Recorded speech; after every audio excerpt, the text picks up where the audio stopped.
Crónicas de espanto. Bienvenidos a la Casa del Terror. Relatos artesanales. Comenzamos.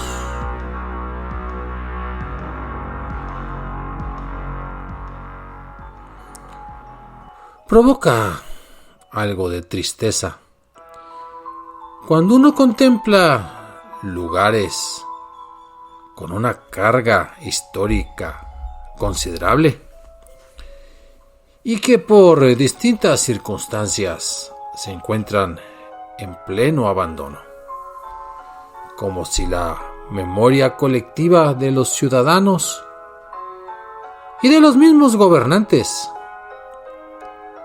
rechazaran la posibilidad de reconocernos en nuestras obras pasadas y ello nos permita cometer las tonterías previas en las acciones presentes, condenados a repetir los errores del pasado. La función de las leyendas puede que también tengan algo que ver, no solo para recordar momentos tristes, sino para recordar errores pasados. Pero vayamos al tema. Recientemente, en fin de año, visité de nuevo Monterrey. Ahí estudié mi carrera universitaria, o mejor dicho, mi licenciatura.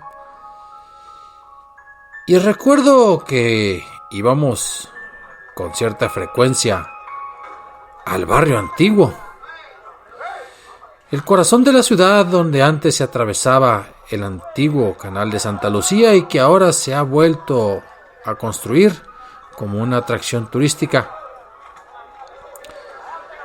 Creo que ya no existe un lugar al que íbamos que se llamaba la Casa de Pancho Villa. Buena botana, buena comida, buena música en vivo.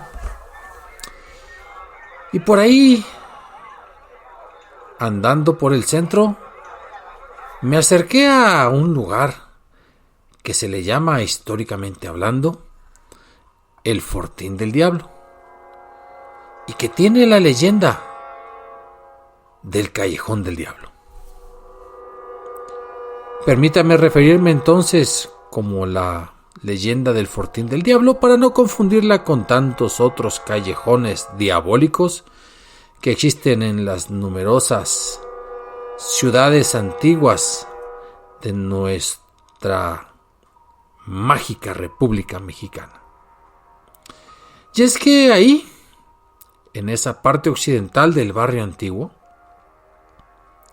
se dice que por allá del año de 1815, cuando llegaron los primeros soldados, pues a repeler los gritos y las luchas de insurgencia provocadas ya por el generalísimo Morelos, porque la lucha del cura Hidalgo se tuvo que resolver con la gente que aquí estaba y los que eran fieles a los gachupines o peninsulares. Recuerden que en aquella época una noticia para que llegara de México a España, si bien les iba, tardaría 3 meses, y la respuesta en pertrechos, en soldados y demás, pues 3 meses de viaje. Calculen también lo que se consideraba pues de organización, de préstamos y demás, y si le agregamos que en aquella época pues España estaba en su propia lucha de independencia, porque al ser invadida por los franceses, pues la lucha de los españoles contra Pepe Botello y aquellos españoles traidores, aliados de Napoleón, ese fue el pretexto para la insurgencia en México, recuerden. ¿Y la masonería, me preguntan ustedes? Pues parece ser que los primeros masones llegaron a México producto de aquel ajetreo variopinto de soldados convocados en España y quizás de algunos lugares aliados, y que ya para responder de manera más formal a aquellos levantamientos insurgentes, pues trajeron no solamente soldados, armas, ideologías extrañas. Y en aquella época la masonería y la religión católica estaban peleadas. Incluso un papa había decretado una bula de excomunión para aquellos que, siendo cristianos o católicos, también practicaran la masonería. El punto es que parece ser que esos masones que estuvieron en Nuevo León, concretamente en Monterrey, en pleno 1815, se juntaban en una casa de ahí, de esas cercanías, de la parte occidental del barrio antiguo, y la gente pía y devota que escuchaba que ahí se juntaban y pues que no sabía mucho de rituales masones y que eran rituales ocultos porque era una sociedad secreta, aunque al final de cuentas tan poquita gente con posibilidad de pertenecer se conocían, pero dejémoslo en sociedad secreta. Y en esos callejones había una casa donde se juntaban las primeras personas afiliadas a la masonería, obviamente de la logia escocesa, y por ahí el chisme decía que se juntaban personas diabólicas, que se juntaban a practicar la brujería, y empezaron a llamarle el Mortín, el Callejón del Diablo. Pero llegó la independencia de México, pasaron los años, Monterrey se desarrolló como la capital del estado de Nuevo León y nos vimos envueltos en otra guerra. La guerra entre 1846 y digamos que 1847, en el que Estados Unidos, mediante ciertas entelequias, se dice ser invadido por México al haberse anexionado Texas, aunque en Texas dicen que fue de forma voluntaria, y por las dudas entre la frontera, si el río Nueces o el río Bravo, pues hubo la declaración de guerra y la propia invasión por distintos puntos cardinales de voluntarios norteamericanos para vencer a un México que estaba peleado consigo mismo, entre conservadores y liberales y hasta monárquicos, si me permiten la puntualización. Y aquellos militares norteamericanos que habían ganado las primeras batallas de Resaca de la Palma, por ejemplo, y que habían entrado más o menos por el lado de Corpus Christi, bajando por ahí por Matamoros, heroica Matamoros precisamente, y dirigiéndose con Zacarías Taylor hacia Monterrey. Mientras en Monterrey se preparaba la defensa y de oriente a poniente se disponían a tomar la ciudad, que en aquel momento pues prácticamente era el centro de Monterrey, los rumbos del obispado. Y ahí, en el Callejón del Diablo, se habían apertrechado un grupo de soldados mexicanos y se le llamó el Fortín del Diablo. Y aquellos mexicanos se defendieron con denuedo. Lograron rechazar momentáneamente a aquellos norteamericanos hasta que llegaron refuerzos y lograron vencer al Fortín del Diablo para que se regresaran rumbo a la Purísima y al final lograr doblegar la ciudad. No sin una lucha bastante cruenta.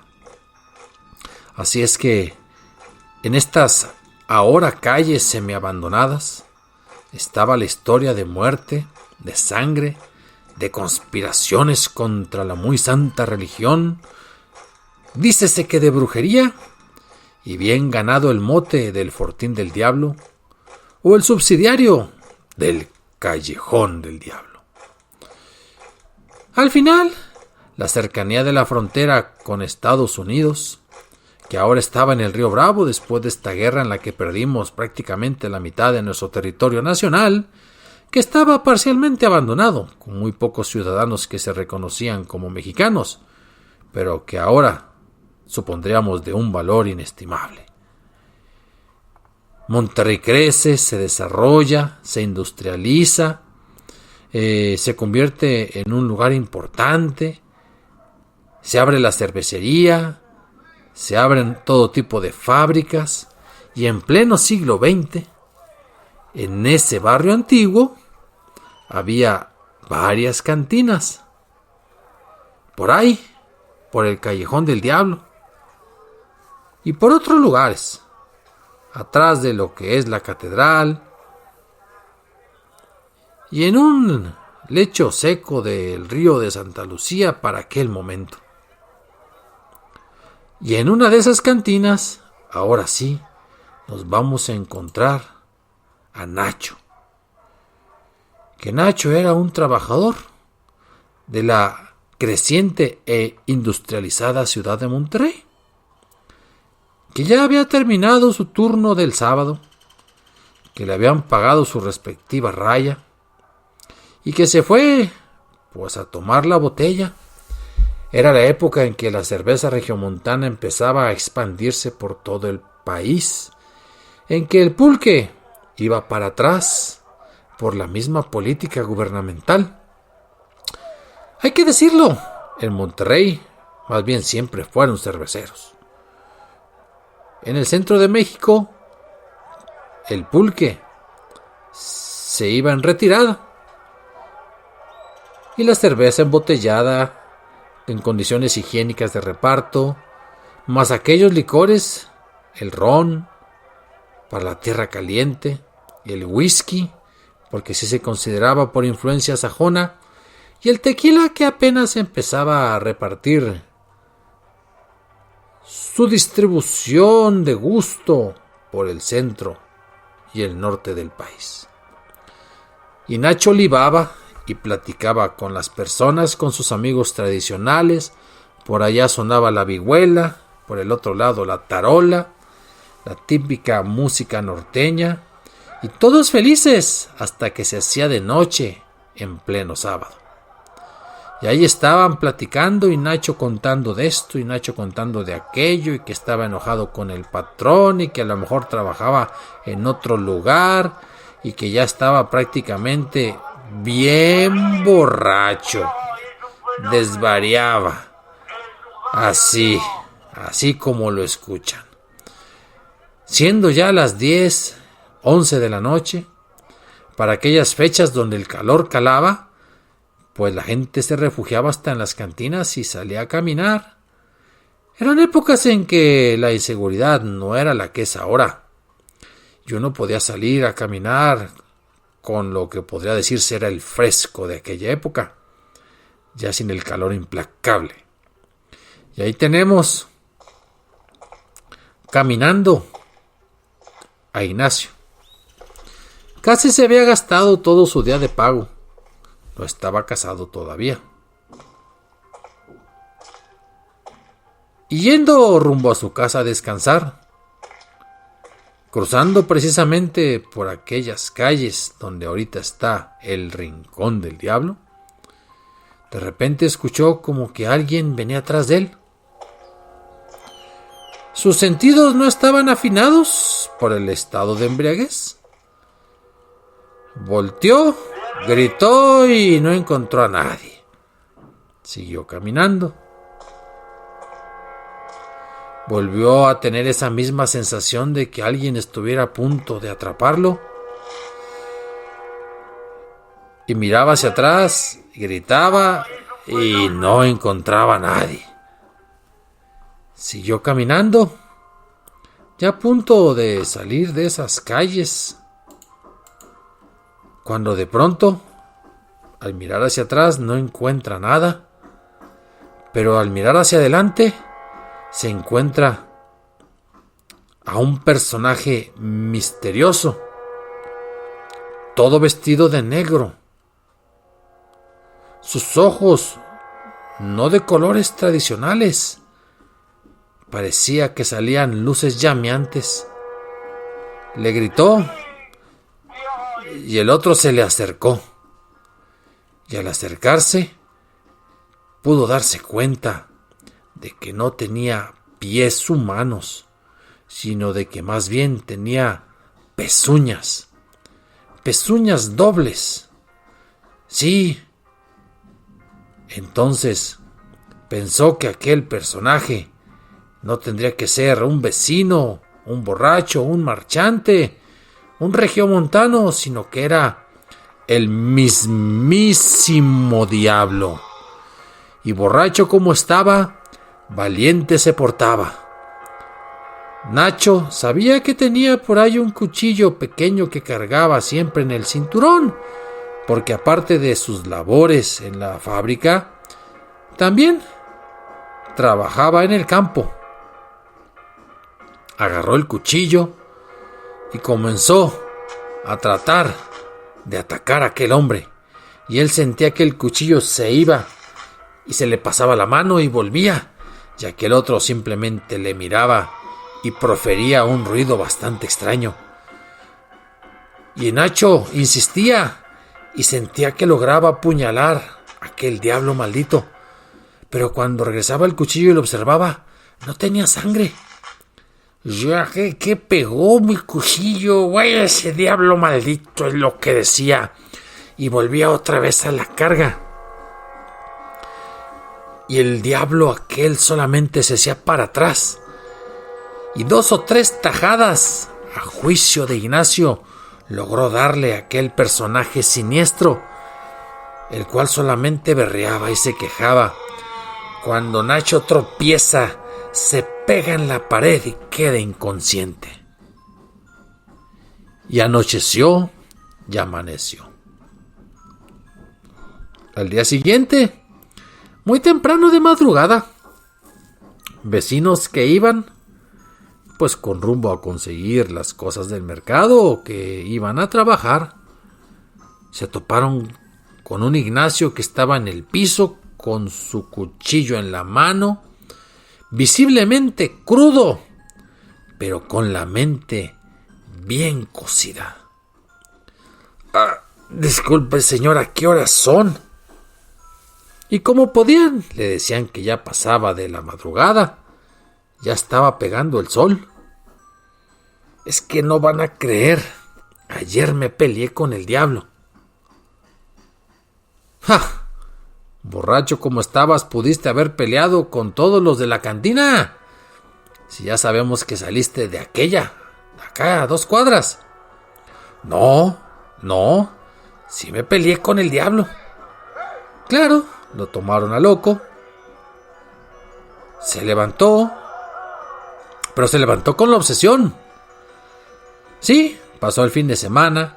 A todo mundo que podía le contaba la historia, pero nadie le creía. Sabían que en día de paga era usual que él fuera a emborracharse y que, pues borracho, uno ve lo que no ve y hace lo que no quiere hacer. Sin embargo, el resto de la semana, él estaba desesperado porque nadie le creía y les contaba que se había peleado con el diablo, a tal punto que hasta lo corrieron del trabajo, diríamos ahora en pleno 2023, por acoso laboral.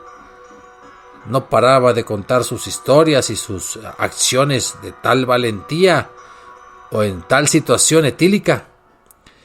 Y a partir de aquella época, a Nachito, al loco Nachito, lo empezaron a ver, ya como si fuera un pordiosero, una persona en situación de calle, en las inmediaciones del barrio antiguo, caminando de cantina en cantina, diciéndoles que por ahí, por esa calle, ahí donde estaba el fortín del diablo, se había peleado con el mismísimo demonio.